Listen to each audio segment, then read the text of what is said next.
Disclaimer, before I begin this video, let's get one thing straight right now. I love this game. It is one of the few video games that exist that I consider a masterpiece. That being said, most of you know this by now. I am an asshole, nitpicking video games is what I do, and no game is safe from me. So fanboys, fangirls, try not to shed too many tears, otherwise get the hell out of here. For everyone else, just kick back, relax, and enjoy the video.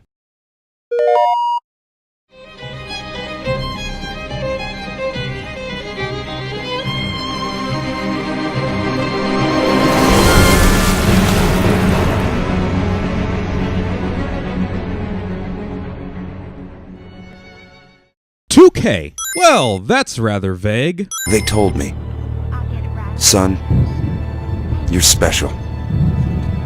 You were born to do great things. You know what? They were right. Attention all developers, take note. This is how you implement narration in your video game. Short, simple, and to the point. -1 sin. Well, look at this! The vast Atlantic Ocean, and you just so happen to crash near the one lighthouse that leads to the underwater city known as Rapture. What are the odds? Invisible walls. While I certainly like the idea of an underwater city, let's look at this from a practical standpoint. Considering the amount of life that exists underwater, who's to say one of the species won't damage the infrastructure of Rapture? Take this whale here, for example. Who's to say it won't collide with the bathysphere station? That would make travel throughout Rapture pretty difficult. So even if Rapture didn't collapse into chaos socially, it would have eventually collapsed architecturally. Impossible to build anywhere else? I think not. I don't know how you survived that plane crash, but I've never been one to question Providence. I'm Atlas, and I aim to keep you alive. I don't know about you, but I'd have a pretty tough time trusting somebody who says they aim to keep me alive after I just watched somebody get slashed to death. Oh look, a mysterious red substance. Better inject it into my body even though I don't know what the hell it's gonna do. Steady now. Your genetic code is being rewritten. First time plasmid's a real kick from a mule. But there's nothing like a fistful of lightning now, is there? Clue number 1 that Atlas is no friend. He is aware of the properties of this dangerous substance that you just injected into your body. He is also happy that you have gained such powerful abilities. He is also the one that is supposedly guiding you. Ulterior motives I detect indeed. Wonder if he's still got some Adam on him. I find it rather strange that the substance that creates plasmids is called Adam, and the substance that replenishes plasmids is called Eve. Adam, Eve, Genesis, part of Christian doctrine. Wasn't Rapture supposed to be a place free from religious influence? No, says the man in the Vatican, it belongs to God. I rejected those answers. What are the odds? Whole city of Rapture and that plane tail just so happens to crash through the one tunnel I'm traveling through, that I'm eventually gonna bypass anyway. How utterly pointless. Listen, I've got a family. I need to get them out of here. But the splicers have cut me off from them. If you can reach them in Neptune's bounty, then maybe, just maybe.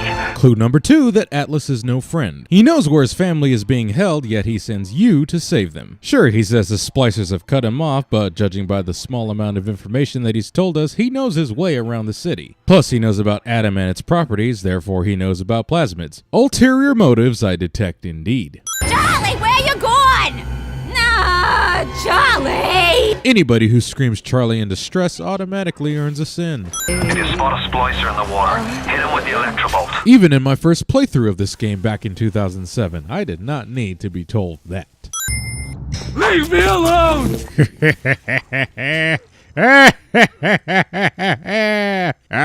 Jump scare, you basic bitch.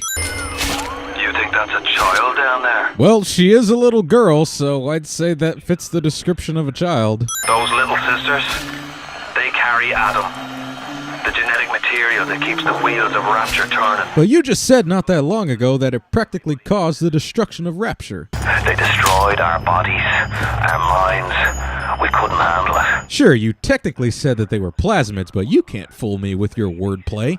So tell me, friend, which one of the bitches sent you? The KGB wolf or the CIA general. Hold on a minute. I thought Rapture was supposed to be a secret city. How would the KGB or CIA even know that it exists? Especially when we find out later on that people who tell the outside world about Rapture end up getting killed. Now you've met Andrew Ryan, the bloody king of Rapture. Well then, that's quite a contradiction, because the first thing I saw when I entered the lighthouse was literally a banner that said, "No gods or kings, only man." Apparently plumbing is considered hacking. Adam presents new problems for the professional. Video game cliche number 32. In times of turmoil, people somehow make time to record their thoughts and feelings in an audio diary and leave it around for anybody to pick up and listen to. I see that even Bioshock isn't immune to the turret cliche. Speaking of turrets, anybody want to explain to me how a steam-powered turret can be hacked and can differentiate between friend and foe? Well, because video games, you dumbass! The alarm system, easily one of the most annoying parts of this game. They somehow managed to make 1 minute of Onslaught feel like 10 minutes, and that is certainly worthy of a sin. Well, that was random.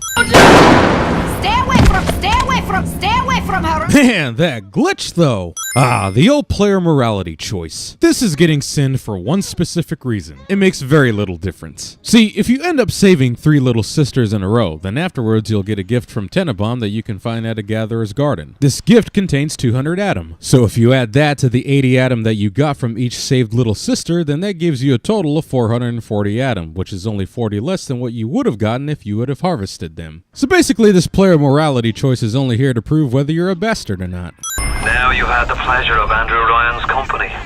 He's the one who built this place, and he's the one who ran it into the ground. Nobody knows exactly what happened. Maybe he went mad. Maybe the power got to him. Maybe he just decided he didn't like people. Clue number 3, that Atlas is no friend. The flaw in his logic. How does he know that Andrew Ryan ran Rapture into the ground, yet not know exactly how it happened? Why would Andrew Ryan spend all his time and resources into building Rapture only to arbitrarily destroy it? My family's in a submarine hidden in the foundation of Fontaine Fisheries. I'll meet you there. Clue number 4, that Atlas is no friend. He now says that his family is in a submarine in the foundation of Fontaine's Fisheries, when before he simply said they were in Neptune's Bounty. Sure, Fontaine's Fisheries is in Neptune's Bounty, but he never specifically said that before. Anybody who leaves out important details like that is automatically suspicious. Game uses heavy RPG elements, yet doesn't include one of the most basic RPG components, a player inventory management menu. You'll have to use these damn gene banks for that. I am severely disappointed that I cannot use telekinesis to hurl live enemies. I mean, granted, it probably would have made the game a little bit too easy, but still a sin. The research camera looks just like one you'd see topside. According to this magazine article I scrounged up, it can also analyze genetic information, parse biological structures, lots of other $5 words. Video game logic. A simple camera does research and analyzes data of enemies that you will encounter throughout this game, and will end up giving you special abilities with tonics. Hanging now, is it? That's what we've come to now. Look, I don't make the laws here. I just enforce them. Except Rapture is a free market society that respects individual and property rights. There are no laws governing it. My wife, Moira, she's a right pain in the neck, but she's a beauty, and she means the world to me. I can't help feel God's punishing me for bringing her and Patrick to this place. Clue number 5, that Atlas is no friend. He says he has a wife and child named Moira and Patrick, respectively. Yet later on, if you pay attention to the fleet hall inside of Fort Frolic, you'll notice posters of a Sander Cohen play aptly named Patrick and Moira. Coincidence? I think not. I'm right outside the submarine bay, but I can't get in. I'll need you for that. My family can't be more than 100 yards away. Clue number 6, that Atlas is no friend. If you actually go down to the submarine before you hit the switch, you will not see or hear any indication that there are people inside said submarine. Fontaine's promising something better. He's like one of us, you know? Like he's worked a day in his life. He says meet him at his fish packing joint at 11. I'll go, bring a couple of guys. Hey, it's not like things could get a lot worse.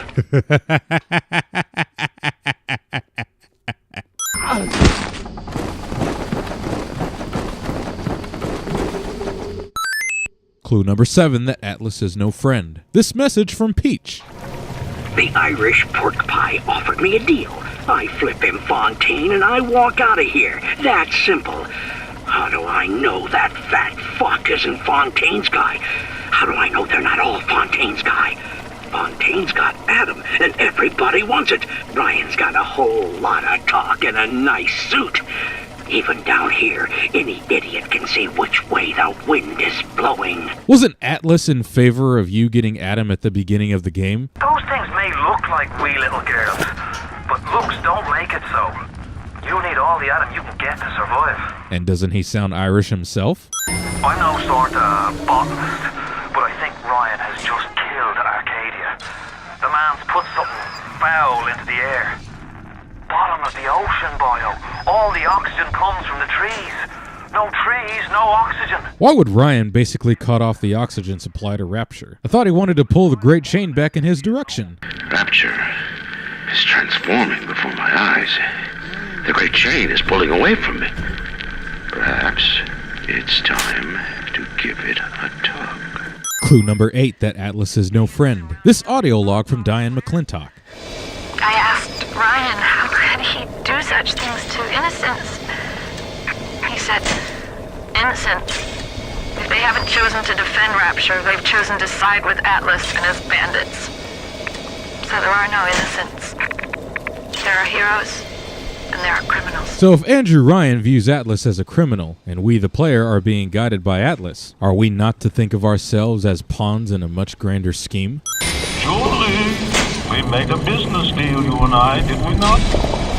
Money changed hands. Let me read to you from the agreement. Section 3, subsection 4. Mr. Ryan Industries maintains exclusive rights to the creation, use, and exploitation of the Lazarus Vector. Doesn't signing over ownership of your property go against Rapture's principles? That being freedom of one's individual and property rights? I mean, didn't Andrew say at the beginning of the game, with the sweat of your brow, Rapture can become your city as well? And with the sweat of your brow, Rapture can become your city as well. Flashback within a hallucination cliche. On my walk today, I had my first encounter with a pair of them. He, a lumbering palooka in a foul-smelling diving suit, and she, an unwashed moppet in a filthy pink smock. I see that even Andrew Ryan isn't immune to the pronoun game. It's amazing how Rapture thought of Pac-Man a full 20 years before its actual release. I can only speak for myself, but fuck this beehive section. Game says I haven't rescued or harvested all the little sisters on this deck, when my menu screen clearly says I have. Unbreakable mannequins.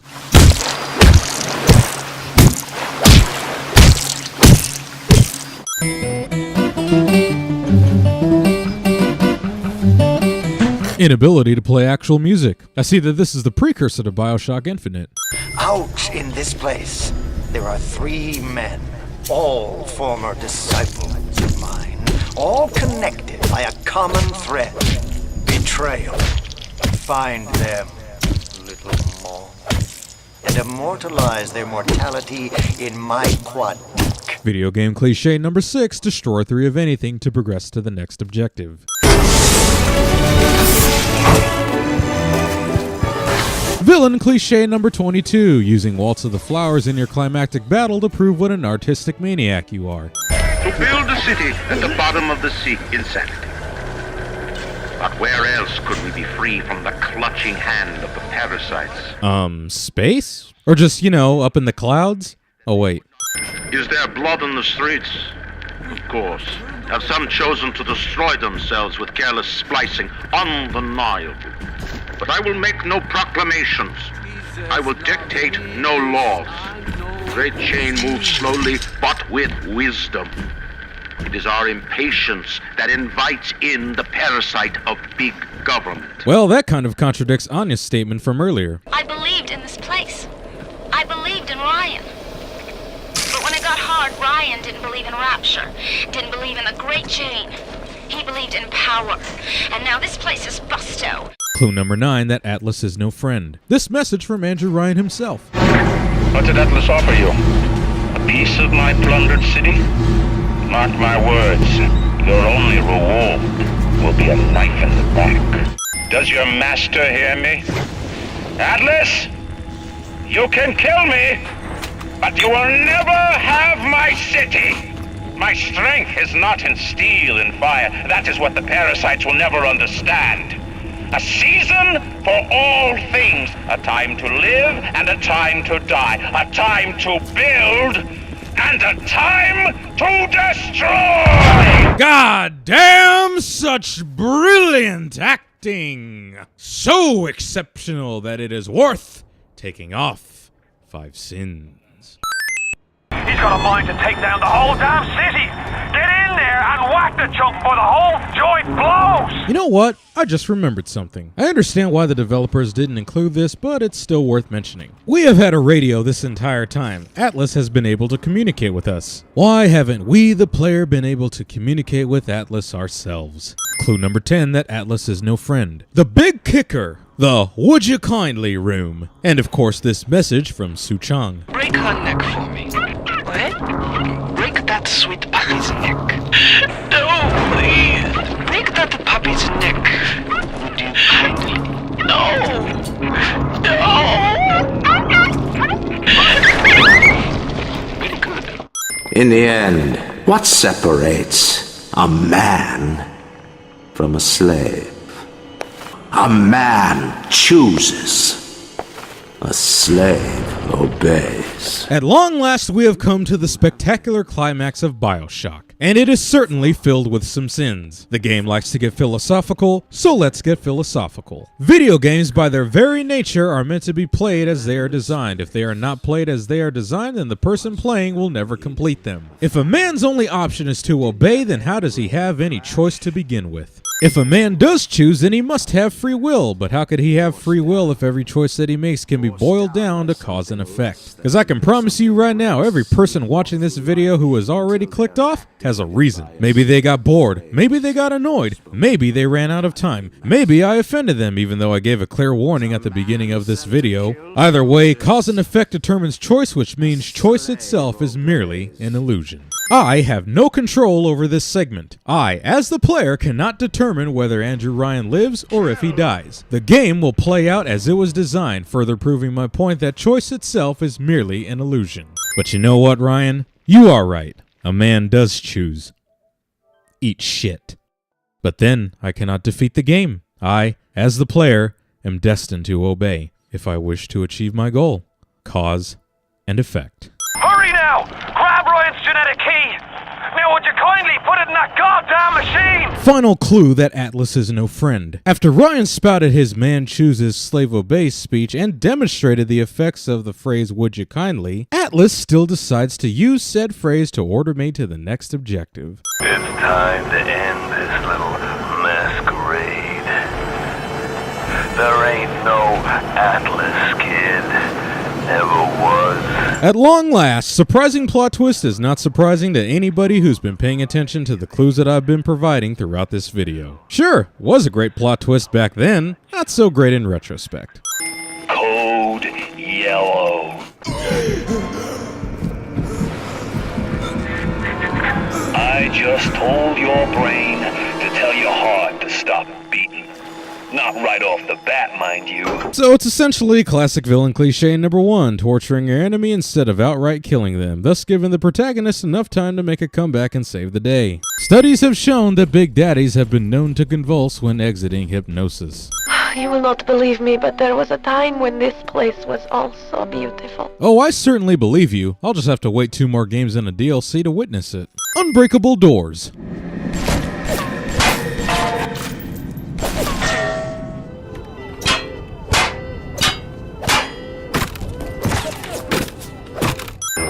One down, 2 steps to go. Now, you need only to be finding the bodysuit and the pheromones from the other lab. Video game cliche number 7. Collect 3 components of anything to progress to the next objective. Shame things turned out this way, kid.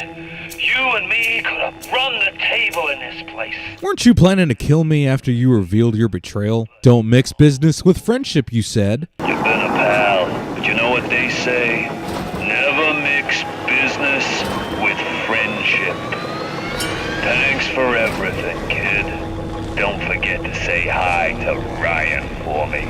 Game inadvertently sets a precursor for Bioshock 2. Yes.